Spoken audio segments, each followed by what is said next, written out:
Ba-ba. Now it's not working. Here it is.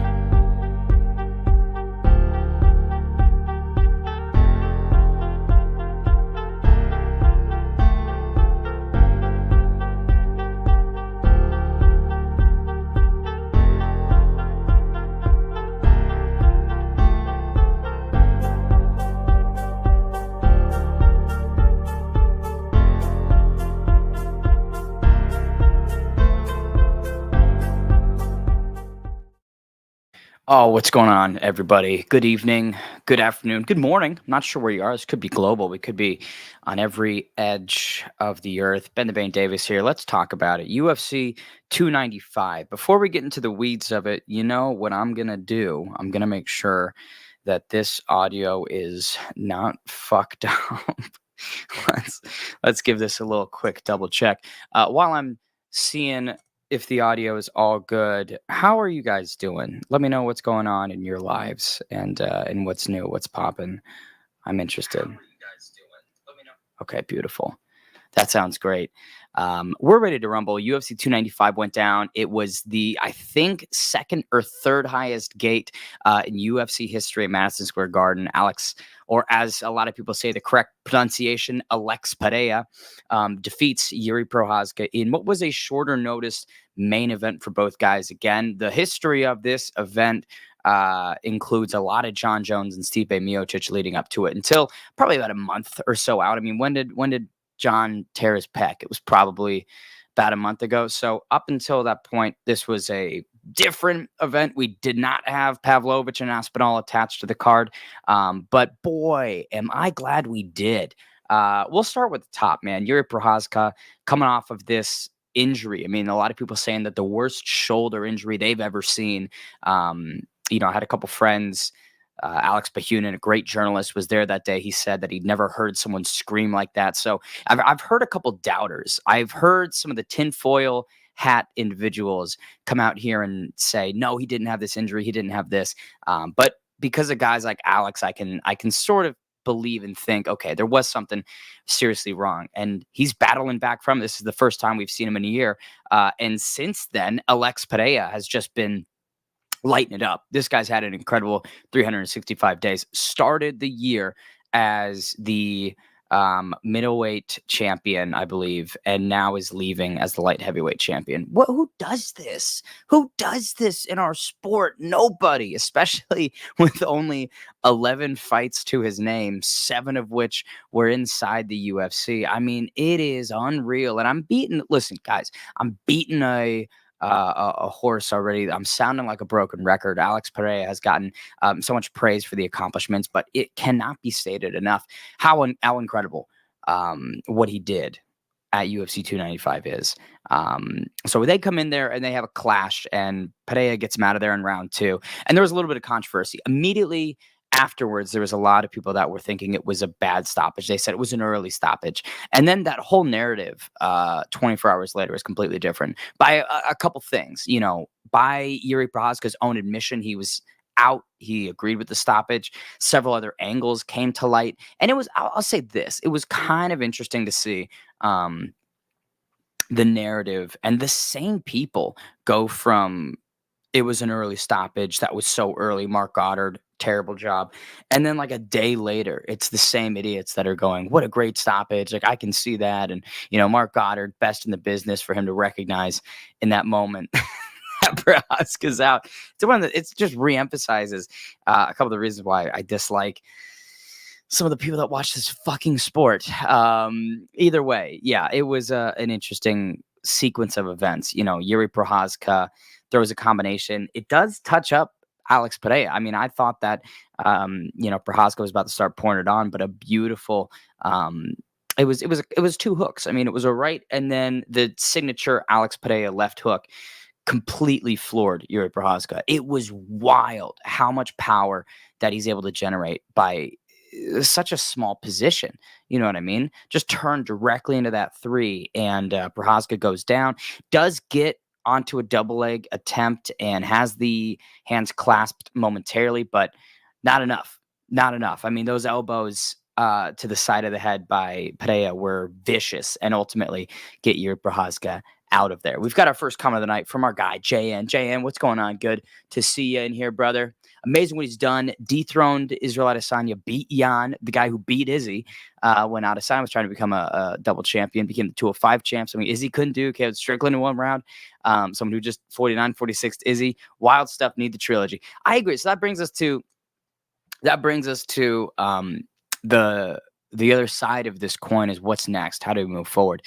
Boy, I would absolutely love to see Adesanya and Alex Pereira fight with that light heavyweight belt on the line. It's unfortunate, I mean, I don't want to say unfortunate. I mean, what a cool moment it was that Sean Strickland could just offensively diffuse Izzy and win the belt. But now, I mean, you think, okay, if we had the middleweight title, involved in this conversation, that would be even cooler. And Adesanya, by his own admission, he said that he doesn't want to fight. He's taking a long extended break, which I think is fine. I mean, I'm not going to shit on the guy for wanting some time on the shelf and some time to just decompress. He is one of the most active guys on the roster, especially headlining, fighting these challengers, doing these rematches. Like, I'm good with Izzy getting a break. And at 205, you got the Jamal Hill fight, but the real question of the day is how hurt is Sweet Dreams? Right? How is he injured? Can Jamal Hill get back in there relatively quickly? If so, then hey, let's leave Adesanya out of the equation momentarily. And then you've also got the Magomed Ankalaev and Johnny Walker rematch that's going down first. I think first event. First event of next year. They're going to run it back, and I imagine that the winner of that bout would go on a challenge for the title. So the question for me is like, okay, well, where does Adesanya fit into the light heavyweight division? Hard for me to really think he does at the current moment. I think it'd be a great fight. I think it might make sense, but there is some other stuff going on at 205 that is a little bit more pertinent. And again, it just depends on how much does Adesanya want to stick to this self-imposed layoff and absence from competition. JN, Izzy mocked Alex in 2020 saying he'll be looking at, this is, I remember this quote. This is Izzy saying that Alex is going to be at a bar saying, "Oh, I beat him," and now Izzy has become the very same person. I'm going to say this. I've seen a lot of people say that same thing.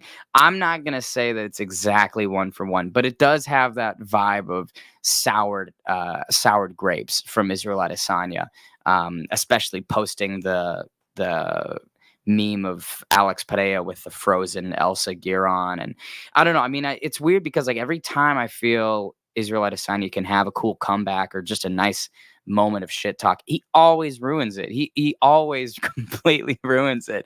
And yeah, I mean, JN, you bring it up. He kind of sounds bitter. He kind of sounds exactly like the guy that he said other people would be, which is kind of sad. I mean, I know that Adesanya gets a lot of hate.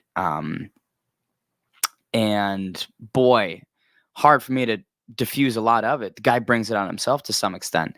But he's so talented inside the cage. It's like, dude, if you just didn't talk sometimes, if you just kind of held your tongue a little bit, you kind of choked down whatever the fuck you're about to say, it'd probably be better. But that was the main event, of course, Yuri Prohaska and Alex Pereira. And for Yuri, it's really, I mean, boy, that's gotta suck. That's gotta fucking blow. Coming back from the serious shoulder injury against a true knockout artist in Alex Pereira, and then getting knocked out. Like it's unreal. And he had his moments. I think that he had a couple great shots and some good sequences, but he was eating those calf kicks like nobody's business. He had no answer for the leg attacks downstairs. And I don't know. I can't wait to see him back. I hope he comes back probably second quarter 2024, I would imagine. And maybe you could do him against you could do him against It's kind of difficult because, Jan Blachowicz and Alexander Rakic was announced. Ankalaev and Johnny Walker was announced. So the next man that's still on the books, and maybe he even has a fight. I don't know. Yuri Prohaska versus Nikita Krylov. Krylov's number 6 right now, and I can't remember if. Yeah, there you go. Takir Khan. I'm looking, yeah, Krylov, maybe Anthony Smith, who just got that split decision over Ryan Spann. Maybe Smith versus Prohaska, but I don't. I mean, you gotta choose the words carefully here, right? Um, Anthony Smith, I don't think deserves as big of a jump up as Yuri Prohaska. Again, Yuri was the number one guy coming into this. Maybe Smith versus like a Khalil Roundtree would make a lot more sense. But yeah, I think I could get behind Prohaska and Krylov. And that's assuming that Nikita doesn't want to fight before that. I mean, maybe Nikita wants. Um, well, yeah, I mean, there's nobody above him, so he'd be kind of defending the ranking. But if he wants activity, right? If Krylov wants activity, then that one wouldn't really work out. But either way, I think that there's options for both guys. Pereira, the Jamal Hill fight, I think does have to occur at some point in time. The real question is just I don't know when Hill's coming back. I don't think we've really got much of a timeline on him, and I don't think he's ever made much mention of when he can get back from the injury. So if it really is a serious extended layoff, Adesanya, Pereira, 4, 3, I guess, inside the UFC, right? Um, would anyone be mad at that? That's the question. Would anyone here be mad at Pereira versus Adesanya as he moves up to 205? I gotta do like shots of Red Bull before these streams, man. Mm. Oh, that's just straight Captain Morgan. Oh gosh, battery acid. Yeah, I mean, I don't think I'd be all that mad. Genuinely, like there's been worse title shots given to people, and I understand that Adesanya's coming off of a shutout performance at 185, but the story that's between Alex Pereira and Adesanya is one of the greatest rivalries in combat sports. Why the fuck not? You know what I mean? And yeah, JN UFC 300. That's a July, I think July. Pereira Adesanya for the light heavyweight throne. Now, here's the question. Here's the issue is at UFC 300, I keep seeing the rumor, and John Kavanaugh was on the MMA Hour today, and he was saying that, okay, it's in April. Well, then maybe okay. Okay. The timeline works out. That timeline works out pretty all right.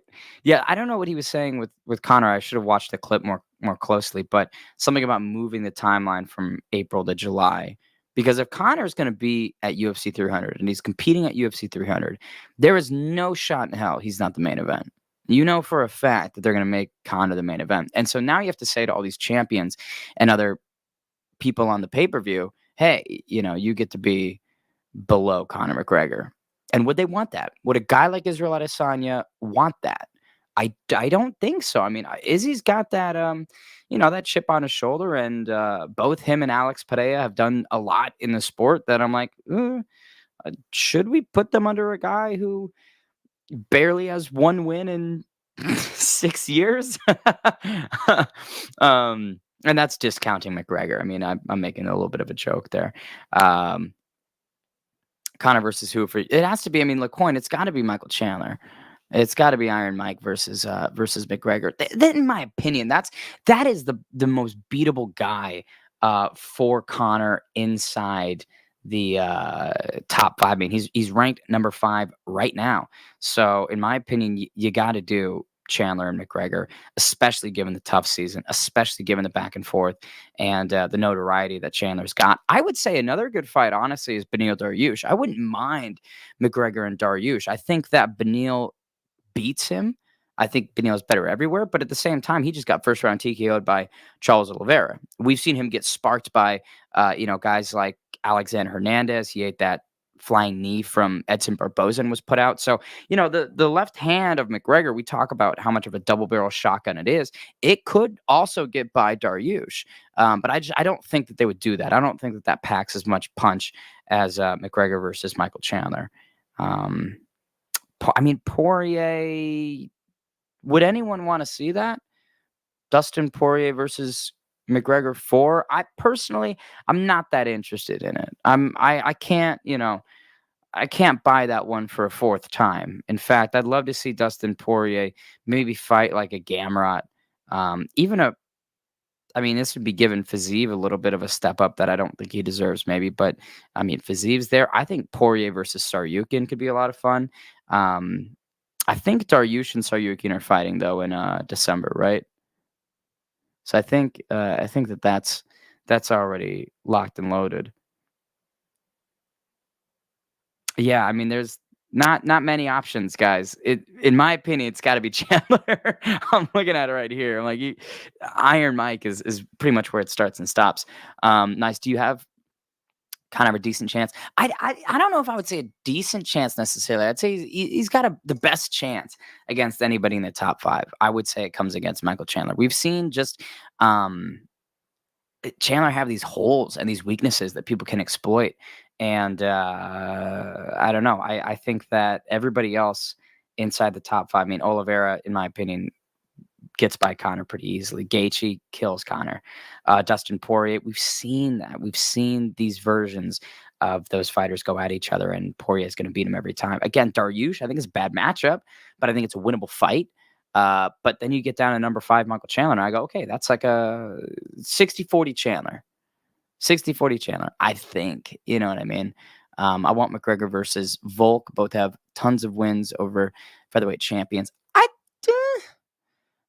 may, maybe.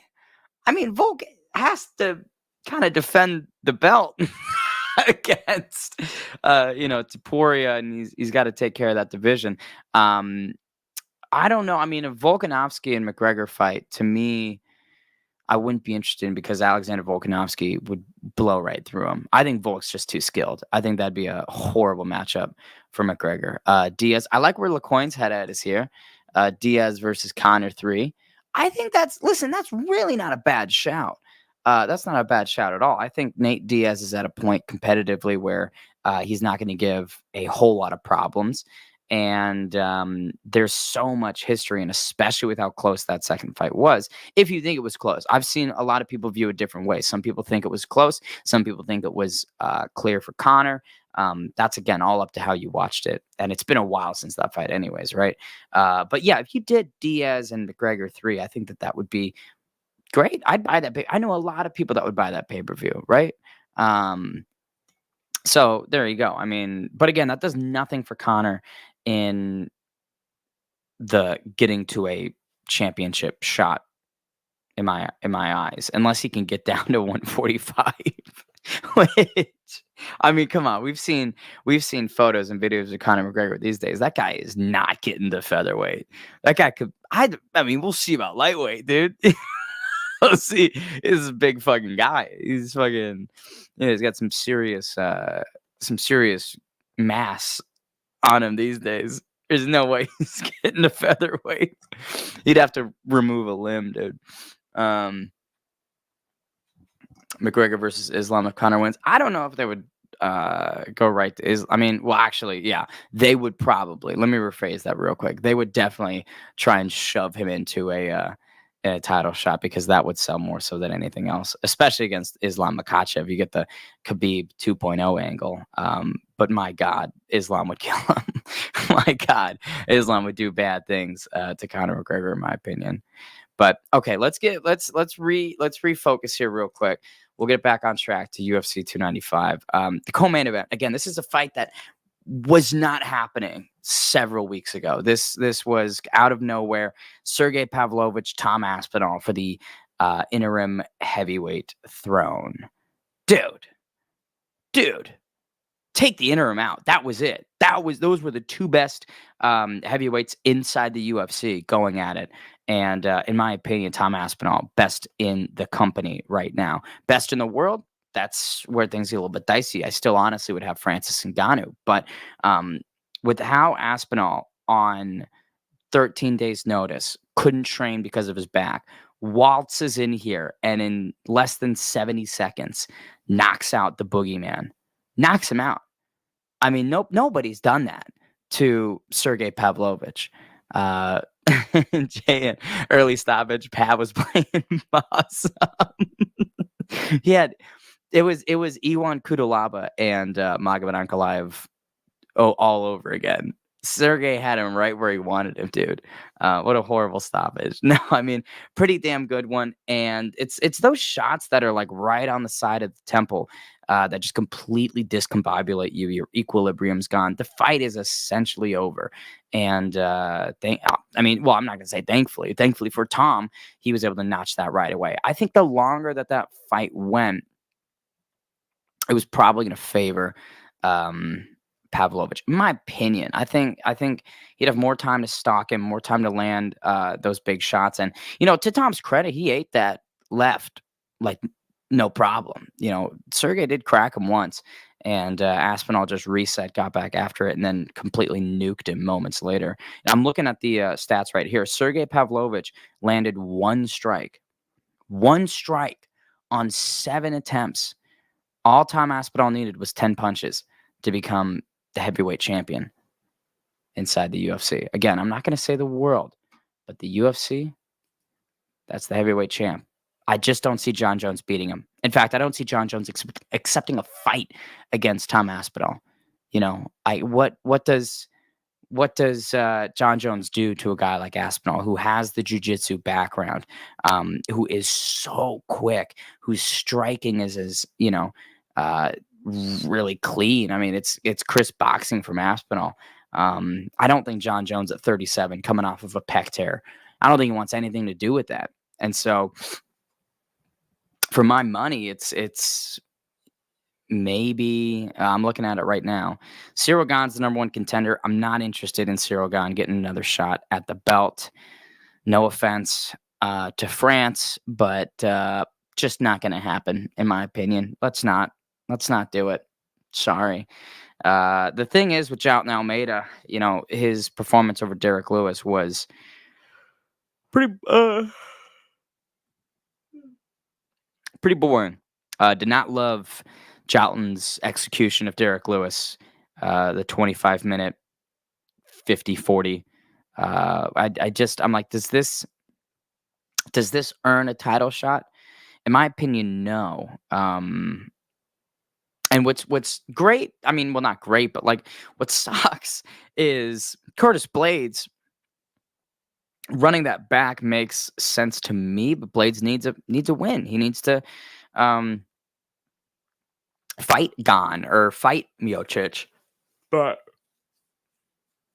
yeah, because like Blades, especially with how their fight ended last year, I would love to see it run backwards. That injury I don't think is indicative of how the fight would have gone. And Blades is one of the better tests for Tom Aspinall right now. But he just doesn't. He's coming off of I'm pretty sure. Well, actually, no. He was supposed to fight Jalton Almeida, and that fell apart. So now, what is it? Yeah, his last fight was April of this year against Pavlovich, and he got knocked out in 3 minutes. So it's hard for me to go to bat for him in this one.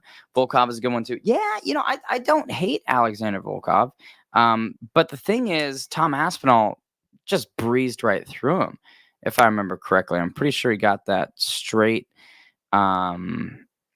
straight arm bar or arm lock or something. Let me yank it up. Yeah, Alexander Volkov. It was a straight arm bar, round 1.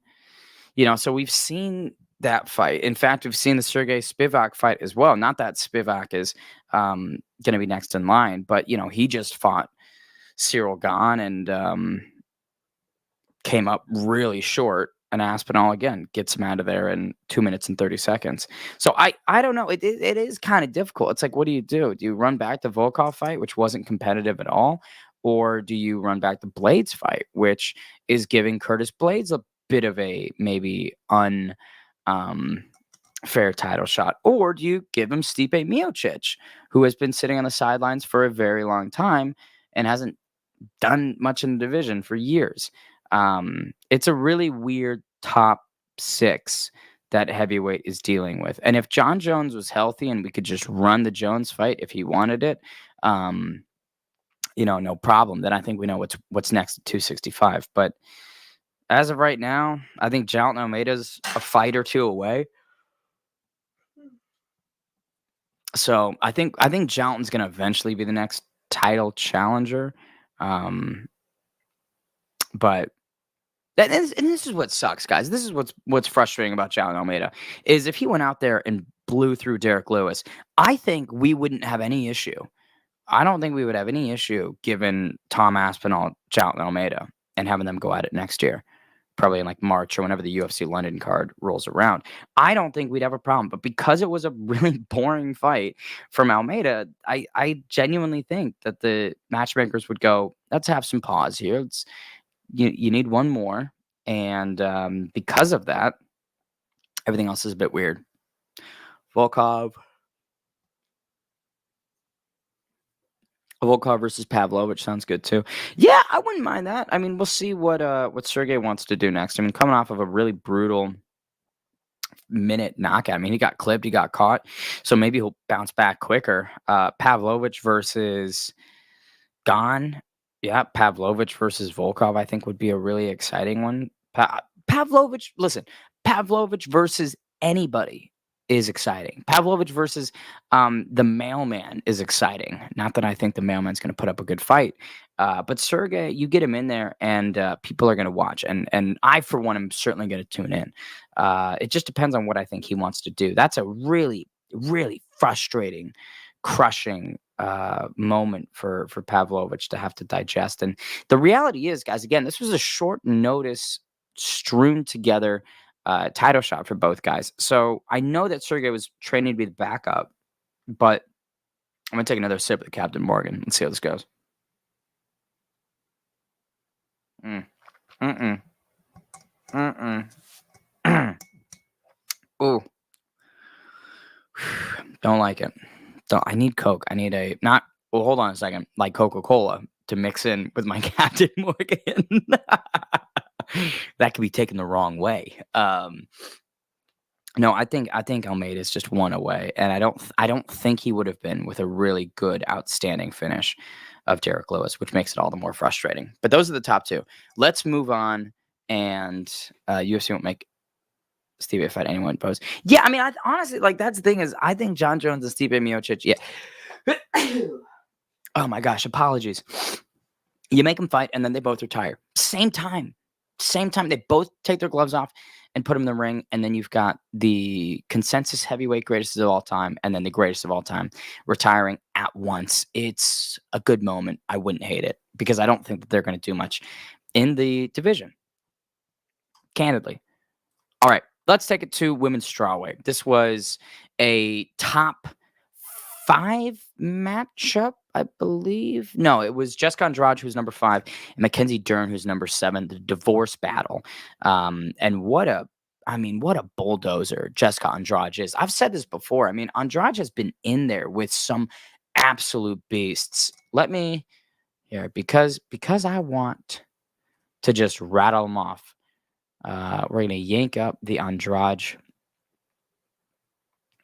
Here's the topology. So she's got 37 professional mixed martial arts bouts, right? 37 fights. And I'm just going to read the last several, right? Mackenzie Dern, Tatiana Suarez, Yan Xiaonan, Aaron Blanchfield, Amanda Lemos, you've got Valentina Shevchenko. You've got Rose Namajunas. You got Zhang Weili. You've got Rose Namajunas again. You got Karolina Kovalevich. You got Tisha Torres. You got Claudia Gadea in 2017 when she was, an absolute monster. And that was the co-main event. Way back in 2017, she was co-main eventing. Joanna Jędrzejczyk again. Then you've got Raquel Pennington, who's now, fighting for a title. You got Larissa Pacheco, who is just an unbelievable monster in the PFL. Raquel Pennington again. Then you got Luz Carmouche, Jennifer Mayo way back in the day. Like she has been competing against top names and people that have gone on after their matchups to succeed within women's divisions so much. Like, dude, Hall of Fame. Would anyone disagree with this? I mean, who's disagreeing that Jessica Andrade is a Hall of Fame fighter? Does she come out on top every single time? No. She just snapped a 3-fight skid, but again, it's to some of the best in the division. She's had 26 UFC fights, 16-10 overall, and within her 25 wins, just professionally as a mixed martial artist, she's got 18 finishes. 10 of those by knockout. You'd think more subs than KOs, especially in women's divisions, but no, Andrade is just knocking people out.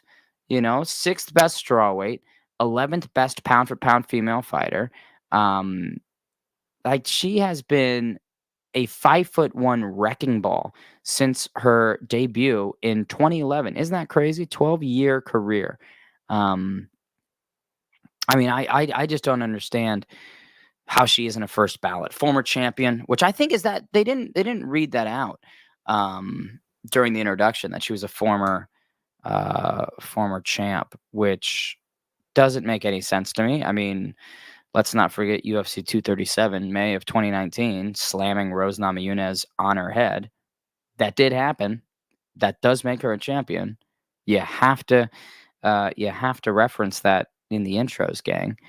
Durham was just flat-footed. Yeah, just a little bit flat-footed. You know, I didn't love the striking from her. I mean, as usual, it was a little bit sloppier and lacking some fundamentals. I thought she had some good moments actually. Um, I thought that Dern's striking looked improved at points, but holistically, it just left a lot to be desired. And of course, she couldn't get it to the ground, couldn't find ways to get Andrade onto the mat, which was a little surprising. You know, I would have thought that Mackenzie Dern could get it down, um, but she couldn't and got absolutely put out. I mean, it was what, 6 knockdowns, 4, 5, 6 knockdowns, however many it was. It was brutal. I mean, it was. You were glad when that one got waved off. You were going, "Yep, yeah, yep." That was done. Like we didn't we didn't need to see more of that one. That was it. Good stop. Um, and for Mackenzie Dern, it is tough because she was in a same kind of vein as Jessica Andrade. Some wins and losses here and there. Coming off of a unanimous decision over Angela Hill. Before that, the majority decision loss to Yan Xiaonan, then the split over Tisha Torres, then the loss to Marina Rodriguez. I mean, she's just been alternating. Um, which is gotta be beyond frustrating, you know, to not find that consistency and make a serious run, and this will put her back a decent amount. I mean, if Mackenzie Dern wants to be trying to knock on the door of a UFC title shot, you know, she's gonna need something. Oh shoot, there's my rankings at? Yeah, she's just gonna need. I mean, what's crazy is she beat Verna Jandiroba, and now Verna's ranked ahead of her. But yeah, I mean, Lemos, Tatiana Suarez, Yan Janan, Carla Esparza, and Jessica Andrade all ahead of Mackenzie Dern, and you know, some of them have beaten her and gotten by her. What's crazy, what's crazy in hindsight is in October of 2019, Amanda Hebos beating Mackenzie Dern by decision. I don't know what the current litmus test is on Amanda Hebos, and she's talking, or no, she's fighting this upcoming weekend. So we'll talk about her on Wednesday when we do a quick stream, just breaking down that card. But I feel like Hebos's hype has kind of faltered significantly, especially the losses that she had to like Marina Rodriguez, for instance, right? That's where things really just um got a bit shaky. And then she beat Verna, then she lost to Caitlin Chikagian split decision, beat Viviane Araujo, and then Macy Barber just took her to town. Now she's got Luana Pinheiro on her hands on the 18th. So again, we'll get to that one when it's her time, but it's not. It's Mackenzie Dern's time. I don't know. I mean, where would you guys want to go with Mackenzie Dern moving forward here?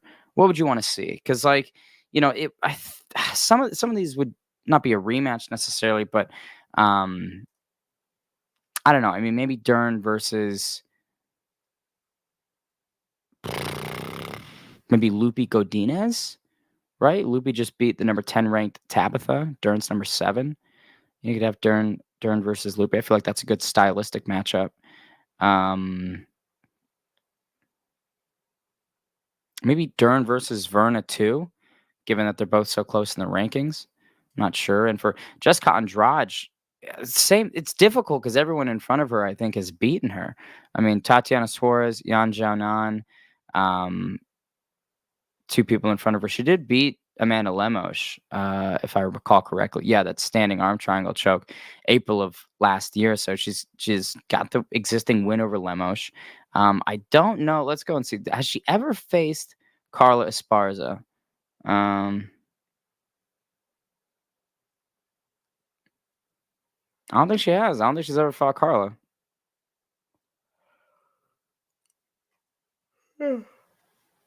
But like that's also a big jump. I mean, that's the number one ranked contender, and you're number 5, and you've lost to some people in front of you.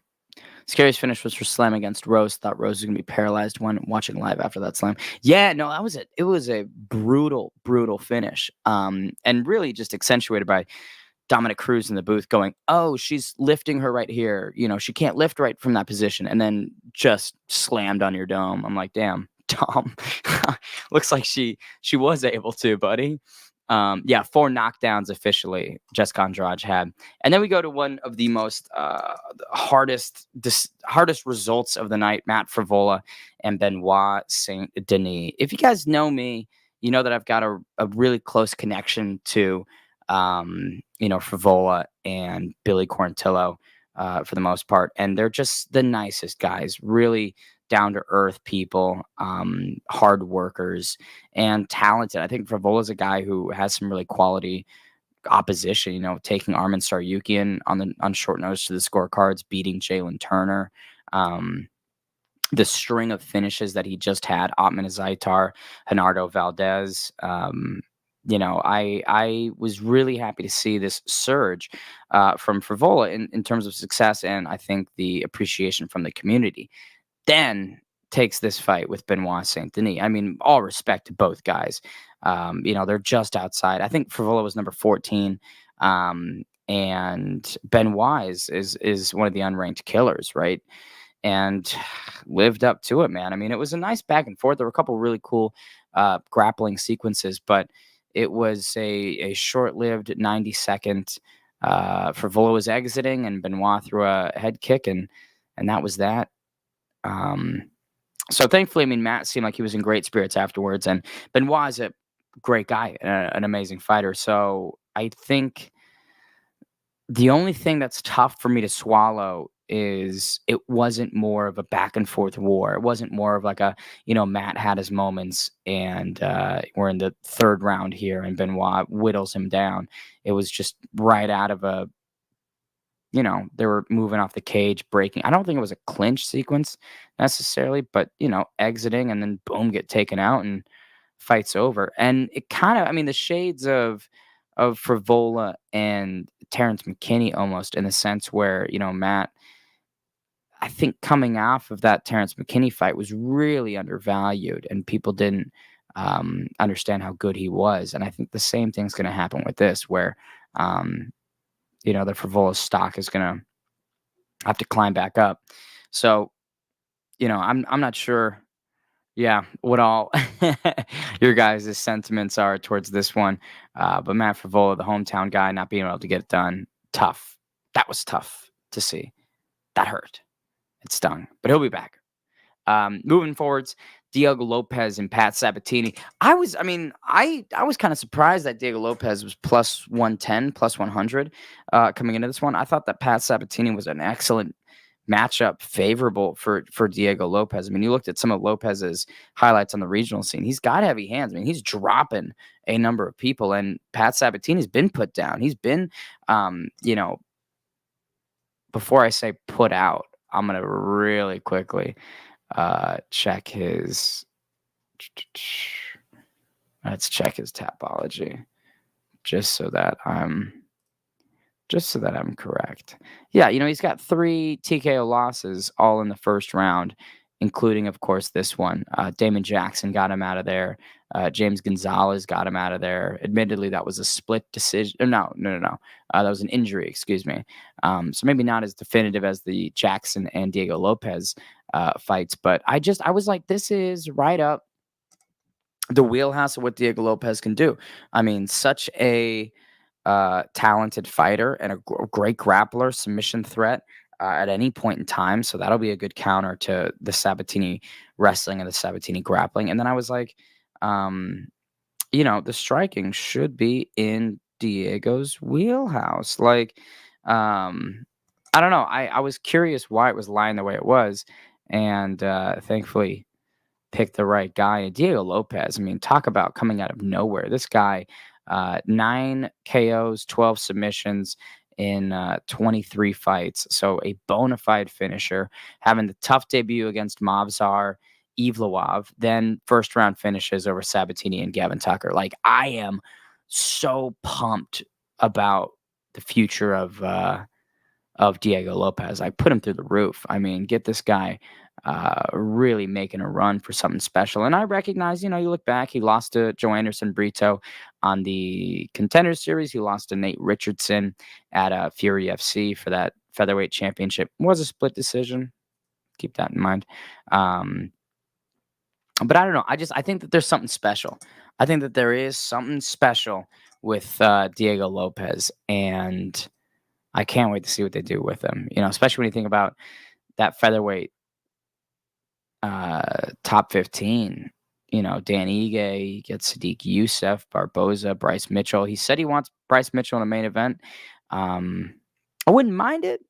I don't hate it. I mean, Bryce Mitchell, in my opinion, has to defend the territory a little bit here. But I'd be down with Alex Caceres. I'd be down with Lerone Murphy. Something top 15 makes the most sense. 10 to 15, any of those for Diego Lopez, I wouldn't hate on it. I would really enjoy it. And my guy JN asking the right question: where is Renato Moicano? Renato Moicano is number 13. So Moicano's 13, Frevola was 14, and Drew Dober is 15. So I imagine that Frevola will exit the rankings and Benoit Saint Denis will pop right back in. Hopefully they keep Dober ranked at 15. I mean, I do think that he's a top 15 guy. I don't know if he'll ever be top 5. I don't know if he'll ever be knocking on the door of top 7, but Drew Dober, top 15 in my opinion. And same thing with Frevola, just ran into a buzzsaw. I mean, I think the number 11 ranked guy, Jalen Turner, I think Frevola could beat him again. In fact, I think Frevola could beat Dober again, right? Frevola versus Dan Hooker, right? Frevola versus RDA. I do think Frevola's top 15, and I hope that the UFC also kind of recognize that and sees it as well. All right. That was the main card. Let's take it to the prelims. Steve Erceg and Alessandro Costa. Steve Erceg, one of the brightest surprises, I would say. I mean, a real slick striker who's got fun grappling. Just a fun grappler. Like, there's some people's grappling styles where I'm like, this is not all that enjoyable to tune into. But Steve Erceg, with the transitions, with the constant movement and progression towards more advantageous positions, it is fun to watch him. And then he's a great striker. Alessandro Costa was really trying, throwing the hands, making it dirty, making it a dogfight. So, I mean, I thought it was a nice matchup. Oh, fuck. I was surprised at how Costa was able to catch Steve on a number of occasions. I mean, that right hand from Alessandro Costa, it did rock Steve. It hurt him. And I think he's credited with a knockdown. No, neither is credited with a knockdown.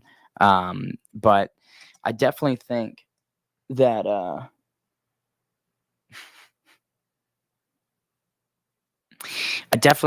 Costa belongs, within that top. I don't want to say top 15 of flyweight because it's a bit stacked, but like, he's a good test.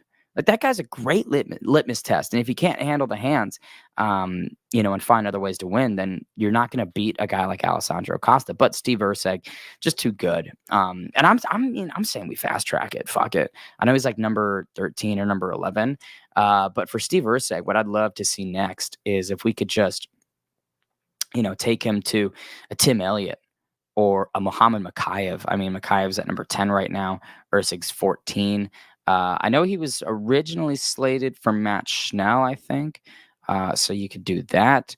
Um, or maybe Sumadarji at number 12. Just progress him upwards. Give Steve Erceg opportunities to progress through the ranks as quickly as possible. In my opinion, that's what is best. Because some of these guys have been around for decent amount of time. The Moreno and Figueiredo at number 1 and number 2.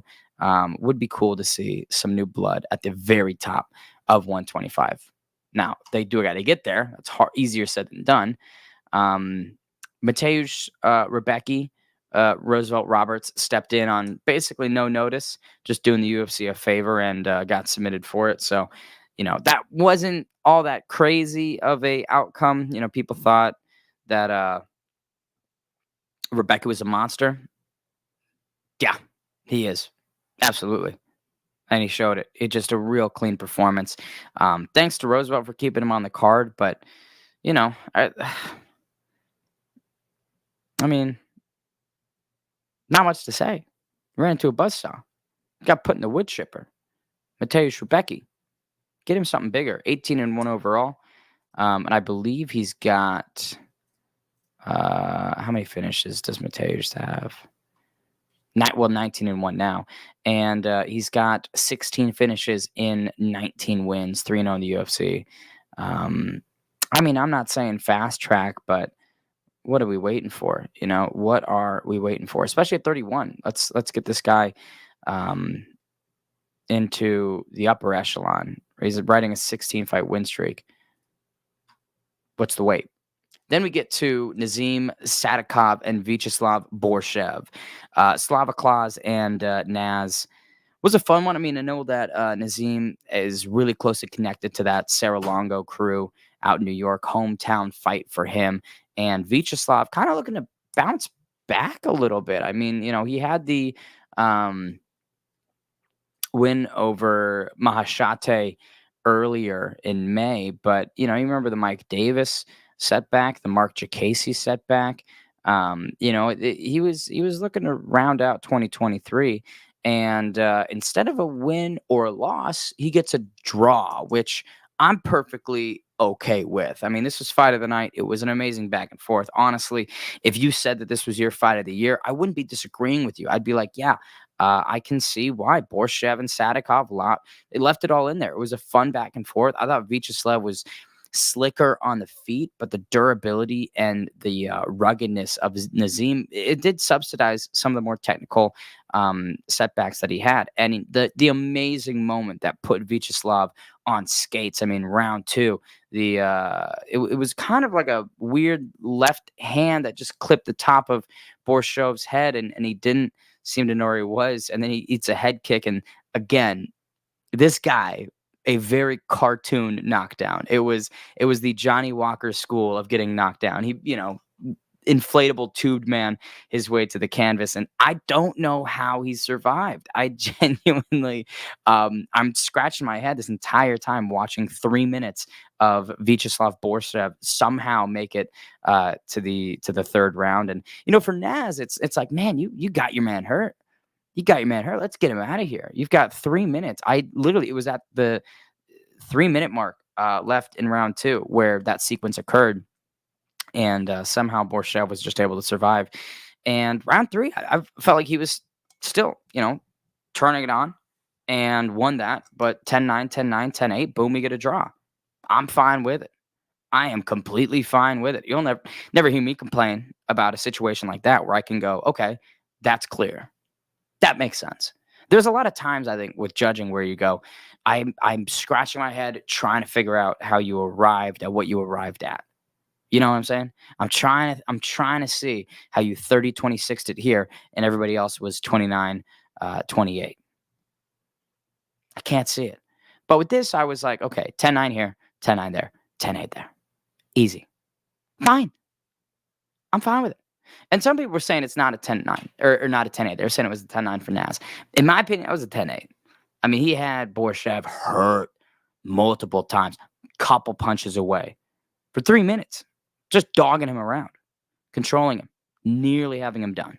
So I'm fine with it being a 10-8. I know some people might not be, but me personally, fine with the 10-8, fine with the two 10-9s, and I'm content with the draw. All right, that takes us out of the prelims. Let's take it to the early prelims, which were headlined by Jared Gordon and Mark Madsen, the Olympian, taking on Flash. Jared Flash Gordon is a solid. He's such a solid fighter.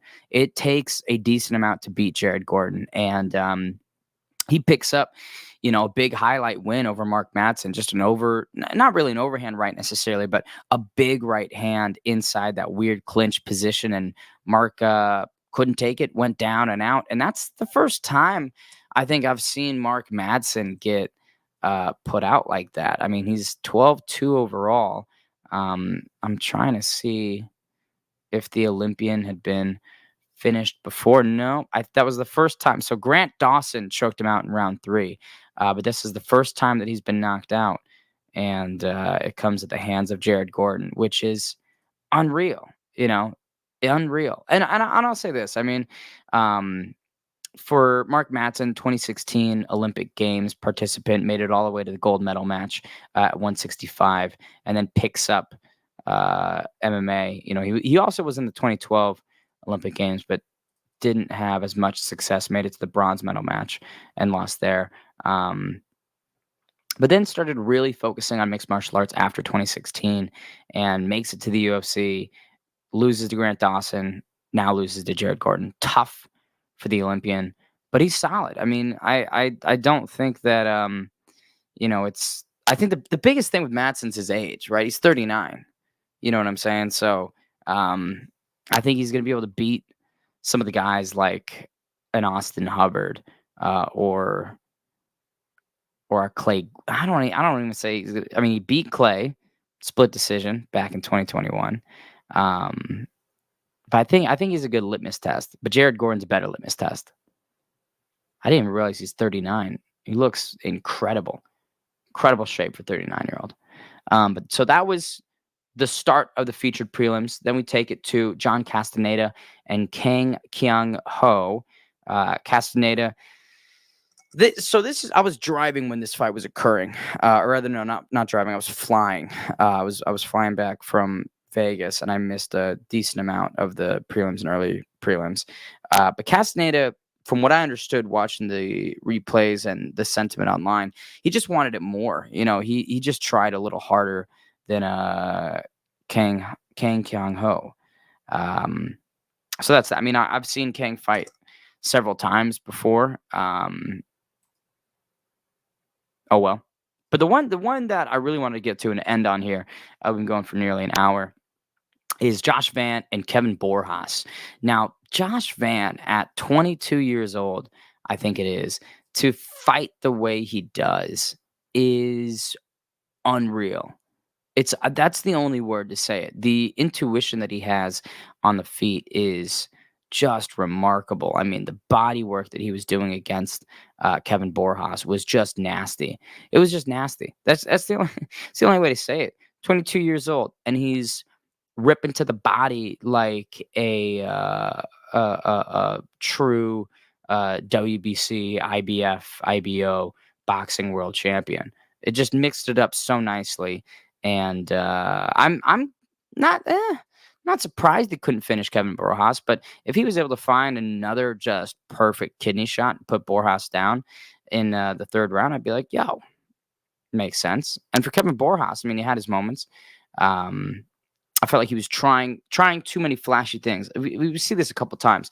Guys that just try some big jumping knees or some spin kicks, and it's gonna work at some level, But when you get to the UFC and you fight guys like Josh Van, that's where those types of movements cost you, and they work against you. So great win by Josh Van. I'm a huge fan and can't wait to see what he does moving forward. But that was UFC 295, Yuri Prohazka and Alex Pereira, Tom Aspinall and Sergey Pavlovich in that co-main. Beautiful event, one of the biggest gates at Madison Square Garden, and I think leaves a lot of fun for a lot of different divisions moving forward. I've been Ben Davis. This has been MMA Uncensored, and we've been recapping. We'll see you guys next time.